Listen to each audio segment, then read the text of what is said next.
When I bought the land stretching from Maple Ridge Road all the way to the Cedar River, it was a lifelong dream come true. A full 120 acres of gorgeous forest, pastures, and the only legal access point to the river for nearly half a mile. I didn't buy it just to live quietly. I bought it because I love the land and what it represents: freedom, peace, and independence. What I didn't count on was Karen. Karen is the self-appointed president of the Maple Creek Estates HOA, a collection of luxury homes built on an adjacent hill, about a quarter mile from my property line. She doesn't own a foot of the land I bought, but she acts like she rules the county. It started small. First, she stopped me at the post office and kindly told me I'd need to keep the wild grass on my side trimmed shorter since it offended the neighborhood's aesthetic. I laughed and told her my land wasn't part of her HOA, and I had no intention of cutting native prairie grass just to meet some imaginary code. She didn't laugh back. A week later, I found pink surveyor tape tied to a few trees well inside my property line, some as far as 500 feet from her neighborhood. I removed them and installed a few trail cameras. I wasn't expecting what I caught on video 2 days later. There she was, Karen in a sun hat and hiking boots, carrying a clipboard, marching through my field like she owned the place. She'd pause every few yards to write something down, occasionally stopping to inspect the fence post I'd installed. One camera caught her looking directly at the lens, scowling, and then snapping a photo of it with her phone. Trespassing, clearly documented. I printed stills and walked them down to the sheriff's office. Sheriff Kane, a level-headed man who knew how to deal with HOA drama, told me he'd have a word with her. He chuckled when I handed over the USB with the footage and said, "Looks like she forgot to check property boundaries." But the visit only made Karen bolder. The very next weekend, I saw her again, this time with 2 other HOA board members and a landscape contractor. They were walking toward the river, and I intercepted them halfway across the southern meadow. "What exactly do you think you're doing?" I asked. Karen turned to me like I was the trespasser. "We've decided to build a community access trail to the river. You can't just block the neighborhood from enjoying nature." I stared at her, dumbfounded. "You're on my land. Every blade of grass between the road and the river belongs to me. You have no easement, no right-of-way, nothing." She waved her hand like I was being dramatic. "We've been walking this way for years. It's practically public access." "Not anymore," I said, holding up a rolled deed I pulled from my truck. "I bought the previous landowner's rights, including every inch of access. You're not just trespassing, you're planning illegal construction on private property." Karen's face turned crimson. "We'll see about that. The HOA has lawyers." I smiled. "So do I. And I'm guessing mine understand the meaning of land patent." She stormed off with her board members in tow, shouting something about a cease and desist. Ironic, since they were the ones in violation. But the next week, things escalated.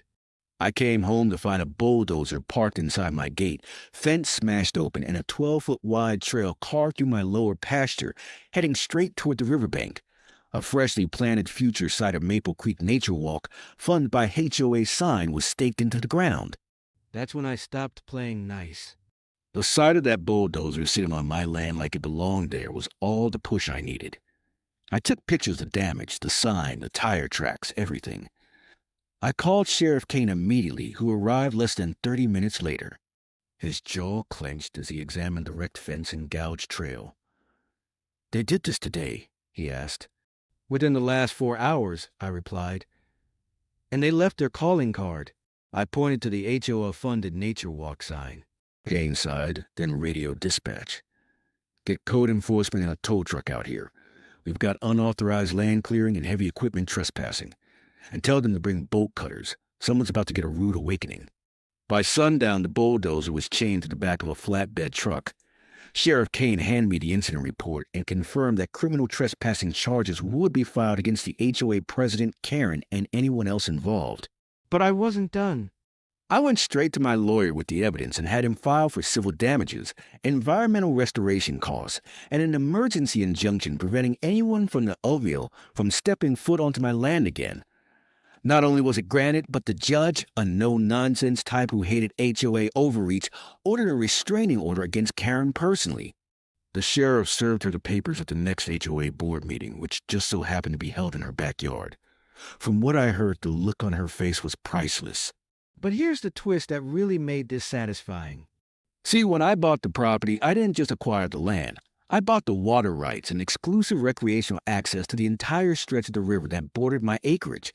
The previous owner had grandfathered permits from the 1970s, including a clause that stated no third party could legally access the river from the HOA side unless I gave written permission, which meant all those families who thought they could fish, kayak, or hike down to the river via HOA property.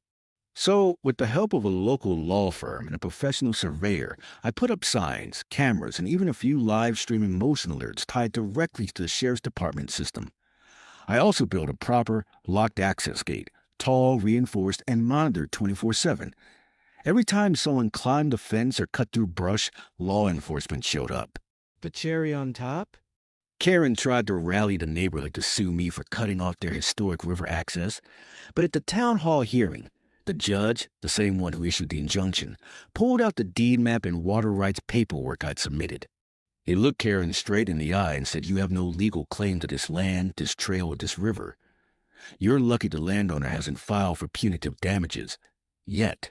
Her face drained of all color. Over the next month, the HOA had to pay over $78,000 in legal fees, fines, and restoration work, not including the money they had already spent illegally clearing my land. Karen was removed from her position, and the HOA quietly mailed me a public apology, asking if we could move forward amicably. I framed the apology and hung it in my barn. Now, my fence stands stronger than ever, my river access is pristine and private, and the HOA doesn't dare glance in my direction. All because one entitled woman couldn't read a property line.